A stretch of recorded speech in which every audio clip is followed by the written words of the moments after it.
اللہ تعالیٰ جل شانہ نے قرآن مجید میں ارشاد فرمایا کہ جو اللہ سے ڈرے، تقوی اختیار کرے، ہم اس کے لیے راستہ نکال دیتے ہیں، اور جو اس پر بھروسہ کرے وَمَن يَتَوَکَّلْ عَلَى اللَّهِ فَهُوَ حَسْبُهُ، اور جو اللہ پر بھروسہ کر لے، اس پر توکل کر لے، اللہ تعالیٰ اس کے لیے کافی ہو جاتا ہے۔ وَيَرْزُقُهُ مِنْ حَيْثُ لَا يَحْتَسِبُ، اور وہ اس کو وہاں سے دیتا ہے جہاں سے اس کو گمان بھی نہیں ہوتا۔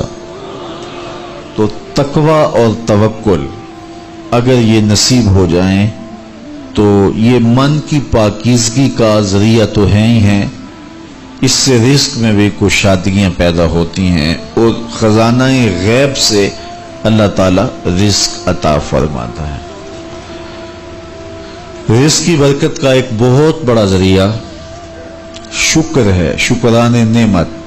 جب ہمیں نعمتیں ملتی ہیں تو ان پر اللہ کا شکر ادا کریں، تو اس کا عملی نتیجہ یہ ہے کہ پھر ہمیں برکتیں نصیب ہوں گی۔ فرمایا لَئِن شَكَرْتُمْ لَأَزِيدَنَّكُمْ، اگر تم اس کی نعمتوں کا شکر ادا کرو گے تو وہ تمہیں اور زیادہ عطا فرمائے گا۔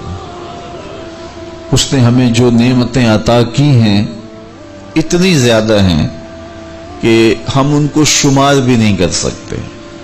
فرمایا گیا کہ اگر ان کی نعمتوں کو تم گننا چاہو تو گن نہیں سکتے ہو۔ تو اس نے ہماری ضروریات کو پورا کیا ہے۔ جو سب سے زیادہ ہماری ضرورت، مادی ضرورت ہے اس دنیا کے اندر، وہ آکسیجن ہے، اور وہ کسی کو آکسیجن کا سلنڈر اپنے ساتھ نہیں رکھنا پڑتا۔ اللہ تعالیٰ نے اس کی اتنی فراوانی کی ہوئی ہے کہ جہاں بھی جائیں اس کو تازہ آکسیجن میسر ہے۔ تو یہ جتنی زیادہ ضروری تھی اس قدر ہی زیادہ فراواں ہمارے لیے رکھی گئی ہے۔